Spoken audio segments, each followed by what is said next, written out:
La musique s'intensifiait alors que la mariée s'avançait sur l'allée de marbre, sa robe une cascade scintillante de soie et de diamants. Mais personne ne la regardait. Tous les regards étaient tournés vers moi. Je venais d'entrer par le portail latéral, seul.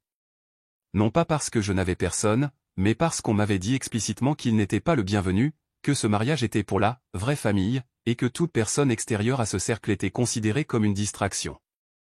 Avant de commencer, laissez un commentaire et dites-nous d'où vous venez et de quelle ville vous regardez nos vidéos. Et après avoir regardé toute la vidéo, n'oubliez pas de nous dire ce que vous feriez dans cette situation. Soyez honnête. Dites-le moi dans les commentaires ci-dessous. Nous lisons chaque commentaire. Commençons. Je suis donc entré discrètement, vêtu d'une simple robe bleu foncé fendue sur une jambe, mes talons claquant contre le carrelage du patio, les cheveux lissés en un chignon impeccable. Je n'avais ni sac à main, ni cavalier, juste ma présence et cela a suffi pour déclencher les rires. Sur la droite, j'ai entendu ma cousine Kelsey se pencher vers son petit ami. Elle est venue seule. Oh mon Dieu! Sur la gauche, ma tante Tabitha a ricané. Toujours le mouton noir. Même pas capable de se payer un cavalier. Puis est venue la voix qui a tout transpercé. Mon père. Regardez qui a enfin décidé de se montrer, a-t-il beuglé, sa boisson débordant de son verre alors qu'il descendait les marches vers moi. Même pas capable de soudoyer un rencard Tinder, hein? Toujours la même petite fille pathétique. Tu n'as même pas pu trouver quelqu'un pour un pari? Les invités ont éclaté de rire. Mes oreilles brûlaient. Papa, je suis venu pour Mégane. C'est tout. Ma voix était calme, mesurée, mais mes mains se serraient le long de mon corps. Oh, Mégane n'a pas besoin de toi. Elle nous a, nous, sa famille, pas l'embarras que tu es devenu, a-t-il ricané en me saisissant le bras. Offrons-toi une entrée digne de ce nom, hein. Avant que je puisse réagir, il m'a poussé. Fort. Mes talons ont glissé. J'ai trébuché en arrière, et puis splash.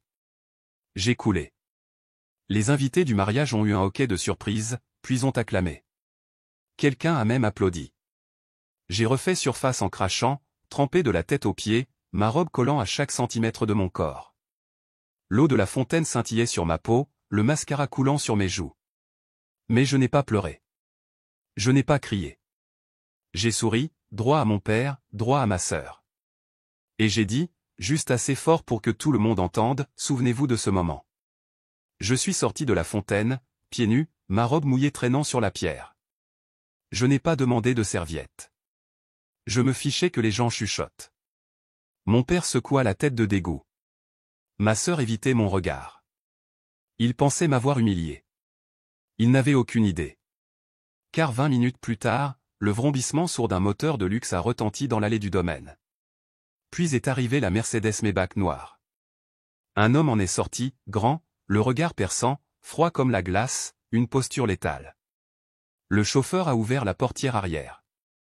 La foule a commencé à murmurer, puis il est sorti, Nathaniel Hay, le discret milliardaire, président-directeur général d'une entreprise technologique qui venait de conclure un contrat de défense fédérale de 2,6 milliards de dollars.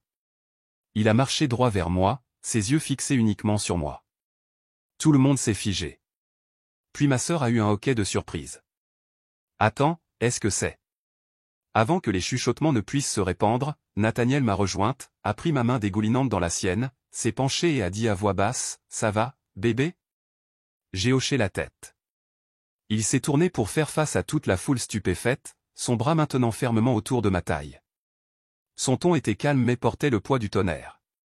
Y a-t-il une raison pour laquelle ma femme a été poussée dans une fontaine au mariage de sa sœur? Le silence qui a suivi était assourdissant. Le visage de mon père s'est vidé de sa couleur. Ma tante a trébuché en arrière sur sa chaise. Et ma sœur? La mâchoire de Mégane tremblait. « Femme » a-t-elle répété. Nathaniel a levé ma main gauche, caressant de son pouce l'alliance en platine incrustée de diamants. « Oui, femme » a-t-il dit. « Nous nous sommes mariés en privé il y a 3 semaines.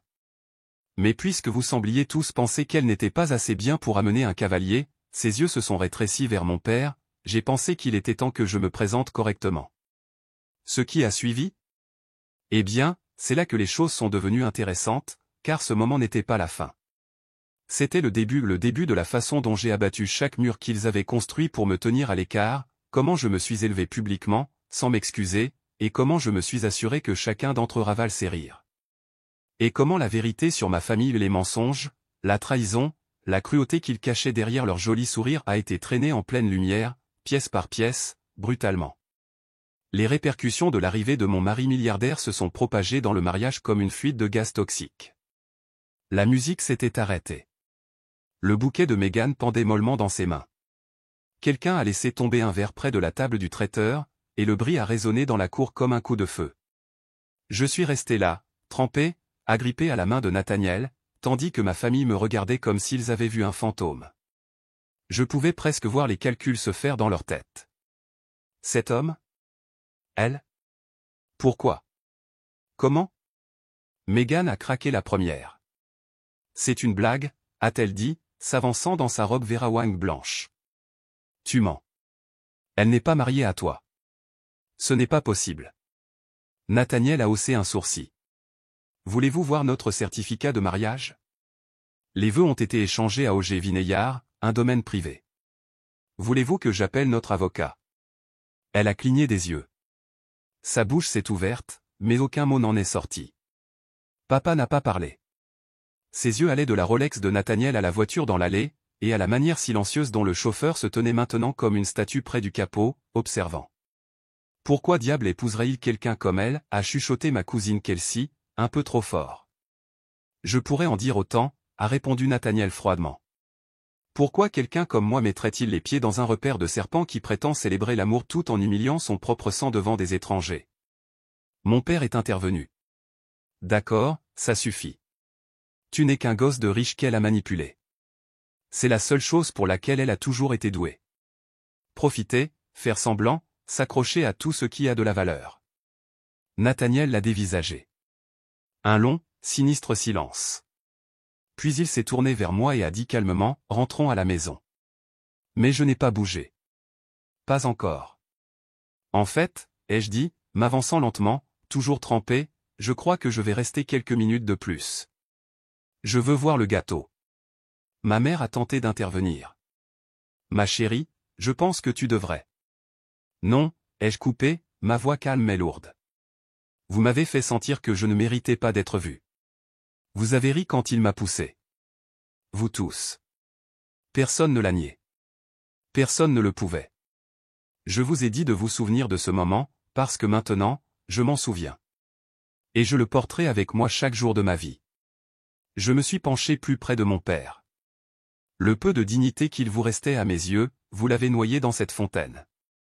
Et je suis sorti, Nathaniel à mes côtés, l'ourlet de ma robe trempée traînant derrière moi comme la traîne d'une reine. Je n'ai pas regardé en arrière, mais j'ai entendu les murmures, le bourdonnement, la panique qui commençait déjà derrière moi. Le trajet du retour fut silencieux jusqu'à ce que Nathaniel parle. Pourquoi ne m'as-tu pas dit que c'était si grave? Je regardais par la fenêtre. M'aurais-tu cru? Sa mâchoire se serra. Tu aurais dû me laisser venir avec toi dès le début.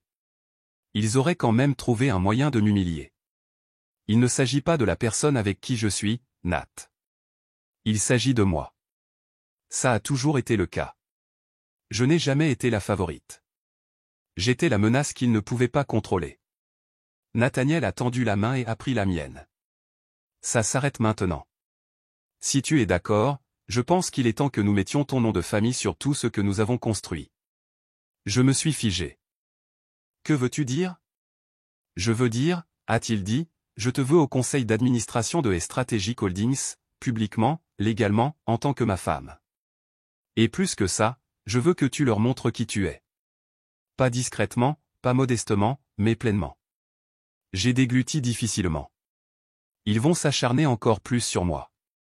Il a souri faiblement. Bien. Laisse-les faire. Au cours des semaines suivantes, mon nom a fait la une de tous les grands médias. La mariée secrète de Nathaniel est. Qui est Olivia Carter?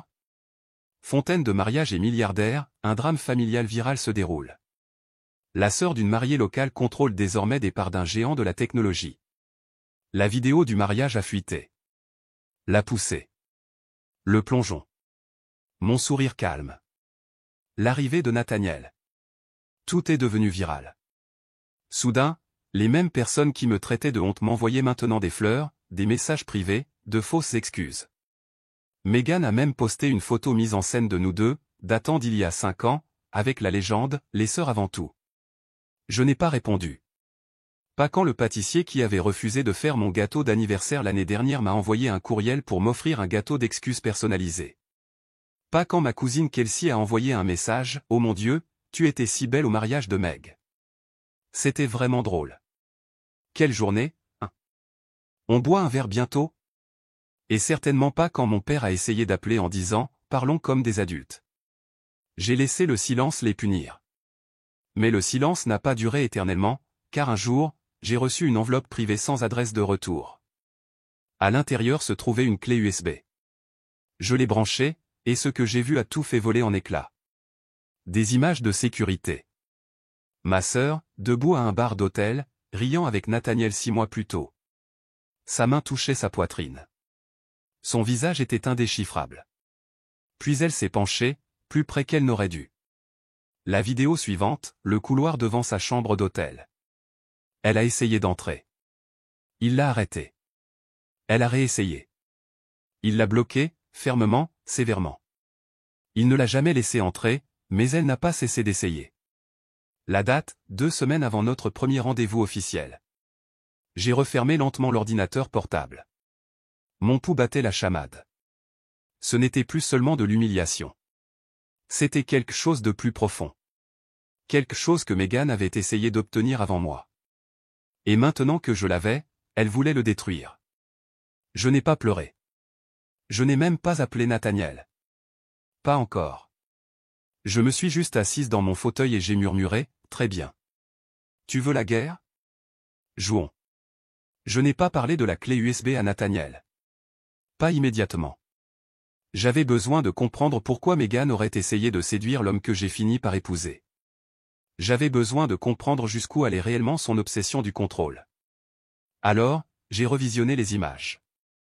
Il était clair que Nathaniel n'était pas intéressé. Ses bras ne bougeaient jamais. Il ne la touchait jamais. Sa bouche était pincée, ses épaules raides. Mais elle continuait de se pencher, riant comme si le monde lui appartenait, comme si elle avait déjà décidé qu'il était à elle. Ça m'a rendu malade.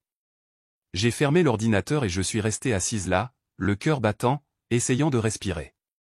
Meghan n'avait pas seulement voulu me saboter. Elle avait essayé de le prendre avant même de savoir ce qu'il signifierait pour moi, avant que je ne le sache. Et maintenant, elle jouait la victime en ligne, prétendant être la sœur gracieuse, repartageant des stories avec le mot-clic La famille d'abord. Le lendemain, j'ai finalement tout dit à Nathaniel. Il a écouté sans m'interrompre. Quand j'ai eu fini, il est resté silencieux un long moment. J'aurais dû te le dire, a-t-il dit. Elle a été très entreprenante ce soir-là, mais je pensais que l'ignorer suffirait. Elle a fini par reculer. Du moins, c'est ce que je croyais. Tu ne l'as jamais embrassé? Jamais touché? Il a dit fermement, pas une seconde. Je l'ai cru. Mais quelque chose pesait encore lourdement sur ma poitrine. Pas à son sujet, mais au sujet d'elle. Elle ne va pas s'arrêter, ai-je murmuré. Ce n'est pas de la jalousie. C'est son besoin d'être celle qui commande. Si elle ne pouvait pas t'avoir, elle essaiera de détruire ce que tu m'as donné. Alors on arrête de jouer gentiment, a-t-il dit. Plus de silence. Plus d'ignorance. Tu veux lui enlever son masque? Je vais t'aider à le faire. Mais je n'avais pas encore besoin de son aide, car quelqu'un d'autre m'a contacté en premier. C'était une demande de message d'une femme nommée Emma Hartley. Elle écrivait, « Vous ne me connaissez pas, mais je suis sortie avec un homme nommé Luc. Il a été fiancé à votre sœur. Il m'a raconté des choses. Je ne le croyais pas jusqu'à ce que je voie cette vidéo de La Fontaine. Pouvons-nous parler? Nous nous sommes rencontrés dans un restaurant calme du centre-ville. Emma avait l'air nerveuse. Elle n'arrêtait pas de regarder la porte, comme si quelqu'un pouvait la suivre. Elle est pire que vous ne le pensez, a dit Emma, à voix basse. Luc me disait qu'elle était obsédée par le fait d'être le centre de l'attention. Il disait qu'elle sabotait les relations de ses amis. Elle a fait virer quelqu'un une fois pour avoir obtenu une promotion avant elle. Et quand elle s'est fiancée avec lui, elle l'a trompé 3 semaines plus tard avec son meilleur ami. Je n'ai pas scié. J'ai juste siroté mon thé. Elle m'a fait la même chose à l'université, ai-je dit. Un homme différent, le même schéma. Emma a hoché la tête comme si elle attendait d'entendre ça. Elle voulait que je sorte de la vie de Luc. Elle a envoyé de faux messages de mon téléphone à son intention, prétendant que je le trompais. Je ne l'ai découvert que parce que sa sœur a fait une capture d'écran d'un des messages. Pourquoi me racontez-vous ça maintenant?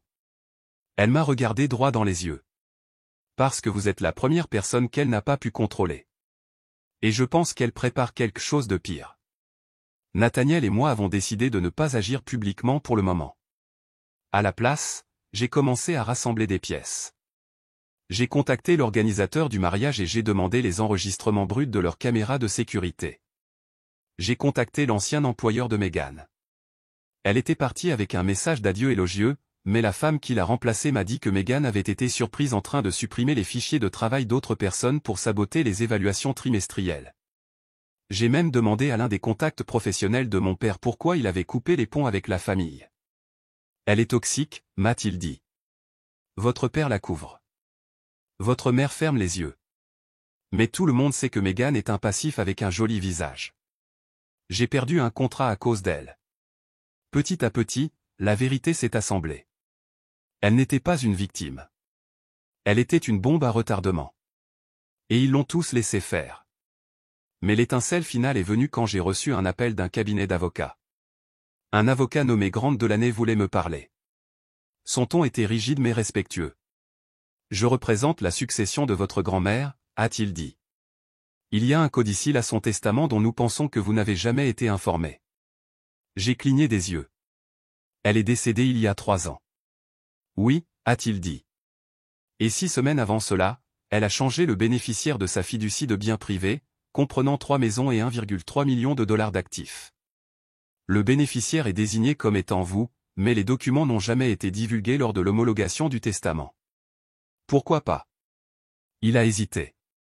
Parce que quelqu'un a utilisé une signature falsifiée pour tenter de rediriger les actifs.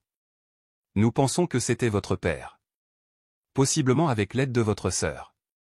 Le silence entre nous s'est étiré. Mademoiselle Carter, a-t-il dit doucement, souhaitez-vous récupérer ce qui vous revient de droit? J'ai fixé le comptoir en marbre devant moi, le thé dans ma main maintenant froid. Oui, ai-je dit. Mais je ne veux pas le faire en silence. L'avocat m'a envoyé les documents. Pas des copies, des originaux. Mon nom y figurait à l'encre noire, signé de la main de ma grand-mère, daté, notarié. Tout était réel. Tout avait été enterré. J'ai appelé Nathaniel. C'est l'heure. 2 jours plus tard, les gros titres ont commencé à se répandre. Fraude à l'héritage, la petite fille du président directeur général de et récupère 1,3 million de dollars d'une fiducie dissimulée. À midi, c'était en tendance. Pas à cause de moi, mais parce que les gens reconnaissaient les noms dans le dossier judiciaire, ceux de mon père, de ma sœur. Je n'ai pas fait de déclaration. Je n'en avais pas besoin. Mais je me suis assuré que la date d'audience soit ouverte au public, et je suis arrivé dans un tailleur pantalon bleu marine ajusté, les cheveux lâchés, les talons aiguisés, marchant main dans la main avec Nathaniel alors que les journalistes hurlaient mon nom. À l'intérieur, mon père a évité mon regard. Meghan ne s'est pas présentée du tout. Son avocat a soumis un démenti écrit prétendant l'ignorance, mais le juge n'a pas été ému, surtout lorsque l'expert en graphologie a montré la comparaison entre la signature de ma grand-mère et la fausse. Ce n'était pas bâclé, a déclaré l'expert. C'était personnel. Quelqu'un s'est entraîné. Le visage de mon père est devenu rouge. Je ne l'ai pas regardé. Je n'en avais pas besoin. J'avais déjà gagné. De retour à la maison, Nathaniel a versé du champagne, mais je n'avais pas envie de célébrer. Je pensais que je me sentirais mieux, ai-je murmuré. J'ai eu ce qu'elle a essayé de cacher. J'ai eu tout ce qu'il disait que je n'aurais jamais. Mais, a-t-il demandé. Mais j'entends toujours l'eau de cette fontaine, je la sens encore sur ma peau. Nathaniel s'est approché. Alors, laisse-les s'en souvenir aussi. Il m'a tendu une enveloppe. À l'intérieur se trouvait une invitation à notre renouvellement public de vœux, un gala de charité, tenue de soirée, presse invitée, 150 invités, et sur la liste des invités, chaque nom, chaque personne qui avait applaudi quand j'ai été poussé dans cette fontaine. Le soir de l'événement, Meghan est arrivée dans une robe rouge avec un petit sourire suffisant, pensant que c'était à nouveau sa scène, jusqu'à ce que le diaporama commence. Projetées sur le mur se trouvaient des photos de la maison de ma grand-mère, des moments souriants de moi avec elle quand j'étais enfant, et enfin, le document, son vrai testament, signé, scellé, montré à toute la salle. Je me suis levé et j'ai pris le micro. Mon nom est Olivia Carteret. Vous vous souvenez tous de moi comme de la fille seule au mariage de sa sœur. Mais je n'ai jamais été seule. J'ai juste été sous-estimée. Silence. Et maintenant, je suis exactement là où je dois être. Je lève mon verre à ceux qui ont ri. J'espère que vous regardez attentivement. Et ils regardaient, surtout Meghan, qui est sortie en trombe avant le dessert. 2 jours après le gala, Meghan m'a envoyé un texto. Nous devons parler. Seul. J'ai fixé l'écran un long moment avant de répondre, passe demain, 16 h. Pas de jeu. Elle est arrivée exactement à 16 h. Pas de maquillage, pas d'entrée dramatique, juste elle, debout à la porte comme si nous n'avions pas été ennemis toute notre vie. Je l'ai laissée entrer. Pas de mots, pas d'accolade. Nous sommes restés assises en silence quelques secondes. Puis elle l'a dit. Tu n'étais pas censé gagner. Je l'ai regardée dans les yeux. Tu veux dire que je n'étais pas censé survivre? Elle ne l'a pas nié. Tu as toujours été celle dont maman et papa se moquaient. La silencieuse. Tu ne courais pas après les notes ou les applaudissements. Tu ne te défendais pas. Tu disparaissais simplement dans tes livres et laissais le monde t'oublier. Vous m'avez poussé dehors, ai-je dit. Et quand j'ai cessé d'avoir besoin de votre approbation, c'est là que vous avez paniqué. Meghan s'est adossée. Nathaniel était censé être une histoire d'un soir. Je ne savais même pas qu'il avait de l'argent. Je le trouvais juste séduisant. Je suis restée silencieuse. Tu sais ce qui m'a le plus effrayée, a-t-elle demandé, à voix basse. Ce n'était pas que tu aies épousé un milliardaire. C'est qu'il t'ait choisi. Celle dont nous nous moquions tous. J'ai attendu les excuses. Elles ne sont jamais venues. Alors je me suis levé. Tu es venu ici en pensant que je te pardonnerais. Non, a-t-elle dit. Je suis venu ici parce que je suis fatigué de faire semblant. L'argent, le mariage, le spectacle, c'est fini maintenant. Tu as gagné. Je n'ai pas gagné, ai-je dit. Je suis devenu. Il y a une différence. Elle m'a regardé, et pour la première fois, son visage s'est fissuré, juste légèrement. Pas de tristesse, pas de regret, quelque chose de proche d'une prise de conscience. Tu as toujours voulu que le monde tourne autour de toi, Meghan, ai-je dit doucement. Mais j'ai construit le mien. Elle s'est levée, n'a pas dit au revoir. Elle est juste sortie. Je ne l'ai pas suivie. Je n'en avais pas besoin.